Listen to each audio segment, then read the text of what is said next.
Oh my God, is this real? I guess it is. Yeah, chat, is this real? After getting ratioed into oblivion by Ubisoft following the release of Assassin's Creed Shadows, we got it. We got the real Elon gameplay. What's remarkable to me, it's not just that he's really insecure and has to be good at everything.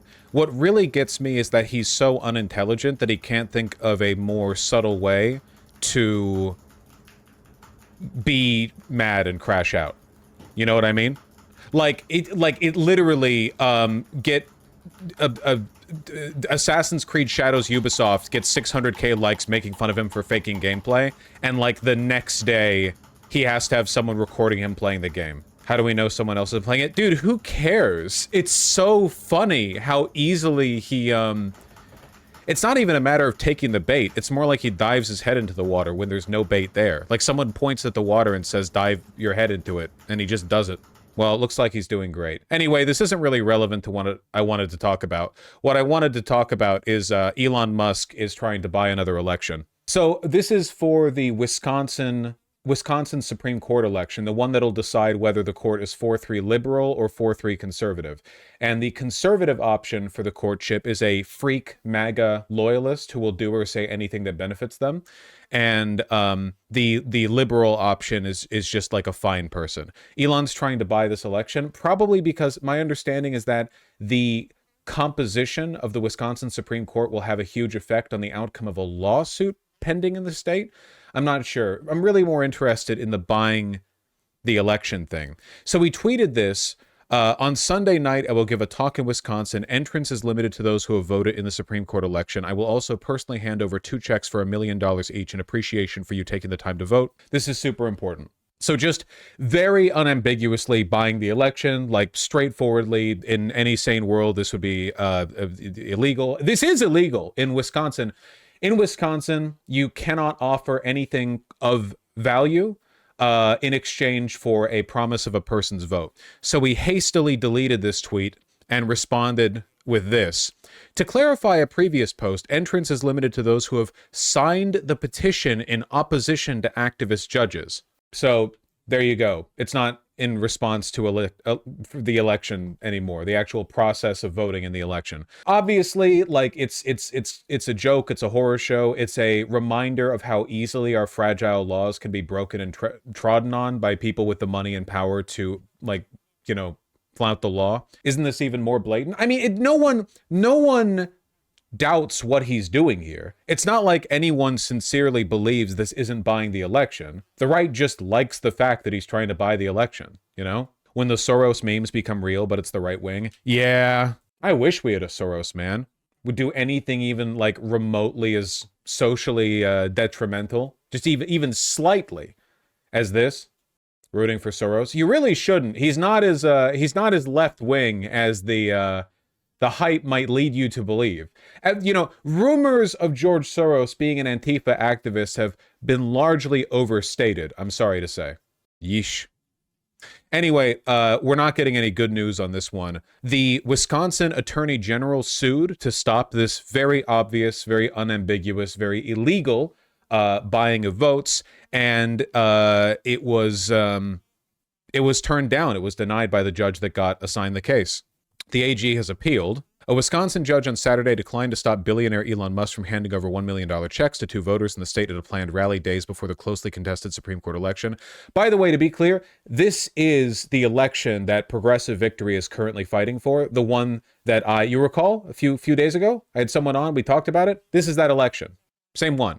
The state attorney general, who argues the offer violates the law, immediately appealed after the judge refused to hear the request for an emergency injunction to block the payments. So the judge refused to do an emergency injunction, not hear the case. Well, in the case here, like, that's what we're dealing with. Insane, by the way. Partisan judge. You know, they talk about activist judges. What Elon Musk is doing is objectively illegal. So for a judge to not issue an emergency injunction here is, like, as far as I'm concerned, partisanship to the right. Like, these are not like, you know, ambiguous legal issues, right? These aren't like, well, you know, up to interpretation. No.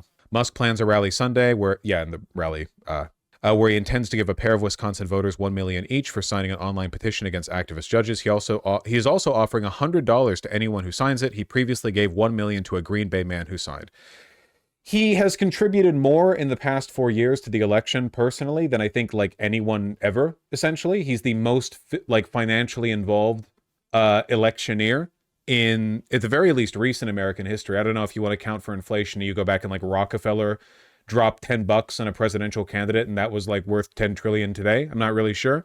Can't say. Mathematicians haven't figured it out yet, but no, it's pretty insane. The election is coming up and this one is massive, you know? It essentially will decide like the future of Wisconsin. With a conservative Supreme Court, especially one as blatant and partisan as it will be, any effort to reform the state is basically out the window. It's not happening. Ben Wickler is calling for Elon's arrest. That'd be nice. Law enforcement must act now before this goes any further. Musk's crime to assist Brad Schimmel has already been committed, and if Elon Musk sets foot in Wisconsin, he should be placed in handcuffs and held accountable, just like any other criminal. Based? Won't happen, but based nonetheless. Yeah, the makeup of the court will be determined by this for quite a long time. List of things that won't happen. Hey, listen, okay? It would only take one police officer ready to make history. It's pretty bad. He's going to keep doing this, by the way. I mean, obviously, he's going to keep doing this. You can buy, like, the entire Republican Party right now is being kept in line by the threat of being primaried by Elon Musk. That's the explicit threat that he has offered and many people around him have offered. Like, if you go against Trump or Elon, he will pay for you to be primaried.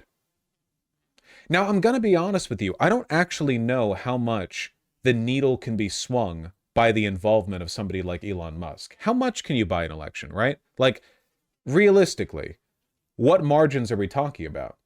Now, the U.S. presidential election, with or without Elon's involvement, it's going to be a close call, right? We're talking about a pretty narrow, decisive margin. It's federal. You've got a lot of pockets of the country that you can access or, you know, disincentivize from voting. With something like a Wisconsin Supreme Court election, I don't know what those margins look like. Does anyone have any polling on this? Let me see. Wisconsin, Supreme Court race election polling? I don't know if there's any data on this. Well, people are certainly involved. Jesus. Nearly 500,000 absentee ballots cast ahead of election with Wisconsin Supreme Court race. Wow, wow, wow. That's a lot of involvement for a special election. Susan Crawford's chances of winning Wisconsin Supreme election polls. Here's what I want to see. Susan Crawford's the one we're rooting for, by the way. That's good to see. Who's leading in the Wisconsin Supreme Court race? Susan Crawford up by 8 points. That's nice. That's nice. When was this conducted? The most recent poll by SoCal Strategies conducted between March 25 and 26, very recent, among 500 registered and likely voters gave Crawford a 50-48. 500's not a huge amount. It's not invalid, but, you know. Crawford also had the lead among white voters. Well, yeah, it's Wisconsin. They're all white people.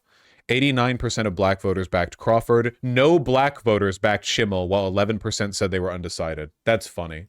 Elon just tweeted about the election. A Supreme Court election in Wisconsin might determine the fate of America. I can't believe I'm saying it, but for once, I agree with Elon. Yep, that's true. You said 50-48 when it was 50-42. Did I say 50-48? Sorry, my bad. Yeah, 50-42. An 8-point lead is pretty substantial, though again, we're talking about one opinion poll of 500 voters. It's a gap of 8, an 8-point difference. An RMG research poll with 800 registered voters from February 25th to 28th also showed Crawford with a slight lead. Well, that was a while ago. 42% said they planned to back Crawford, 35% Schimmel. That's a 7-point lead. When is the actual election? Isn't it in 3 days? 3 days, right? Yeah, there's still time to join up with PV to help. Yeah, give me the well-produced intro. Welcome back. We are exactly 1 week from the first big test at the ballot box under the new Trump administration.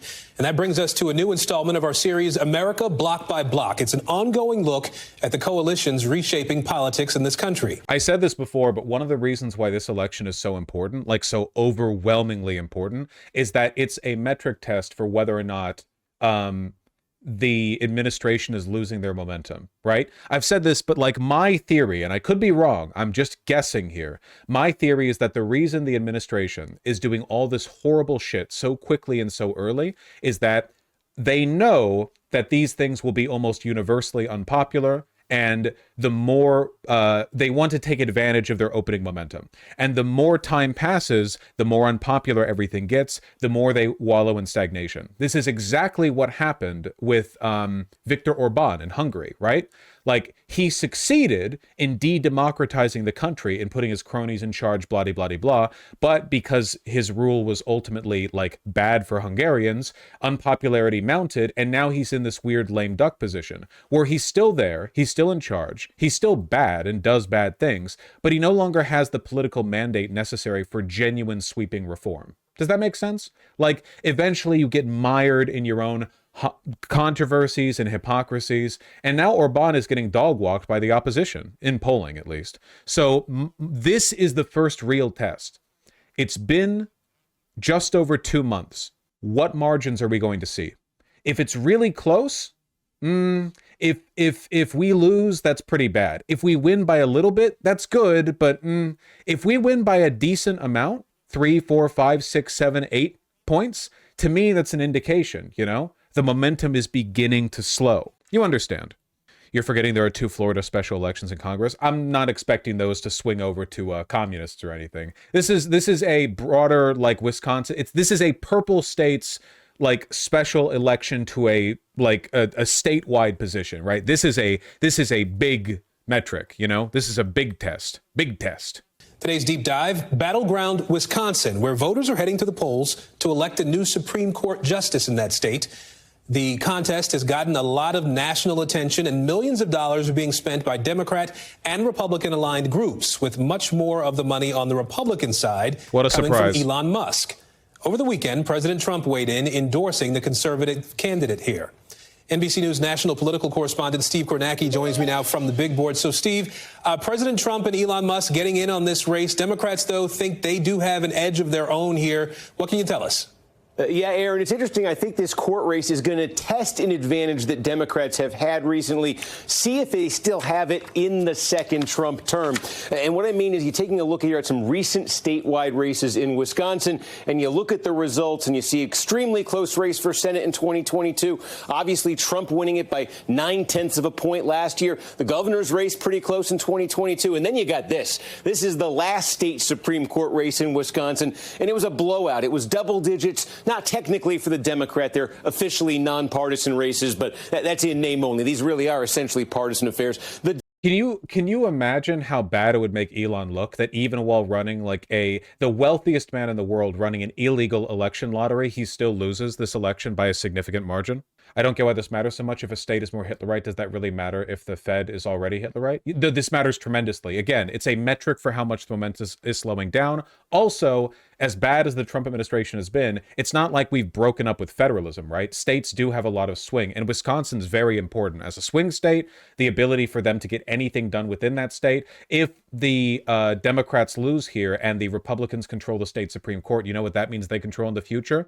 Gerrymandering. Because a state Supreme Court, they're the ones that approve submissions for redistricting.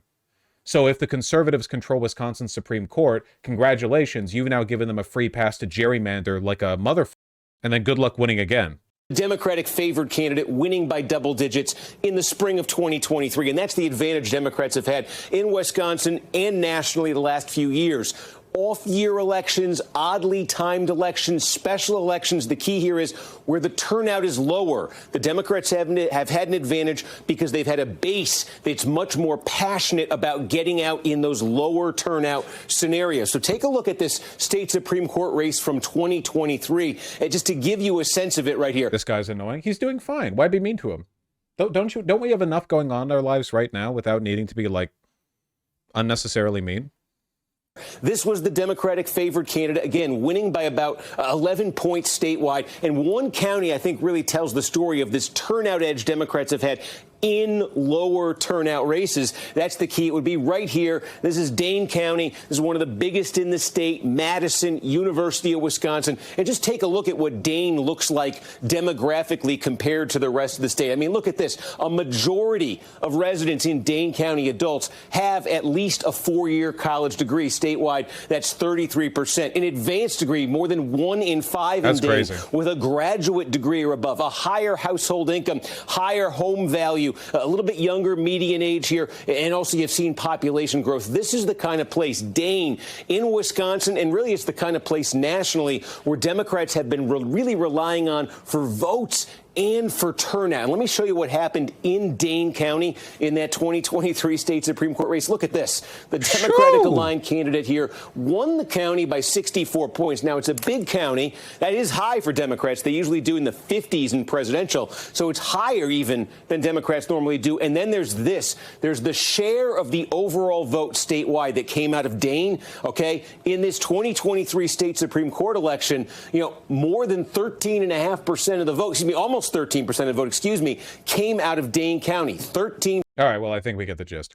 We're very much looking forward to the results of this election. I encourage you guys again to sign up with PV because this one's pretty important. Somebody linked this and I forgot all about it, but yeah, they ran an attack ad about a month ago against the wrong Susan Crawford. The ad linked to a website attacking Judge Crawford's record on crime. The image in the ad featured author, climate change columnist, and former Harvard law professor Susan P. Crawford. That's just, it's funny. They got the wrong dang Crawford. That is true. That is completely correct, by the way, that PV was pretty involved in the 2023 Wisconsin Supreme Court election, and a significant number of those votes, to my memory, I think that you could reasonably attribute to their work, you know? Also, we have to show up and support our fellow Polacks, right? Protasiewicz? Unlike my last name, which got anglicized, I think people would struggle a bit with this one. I really hope we get it. I really hope we get it.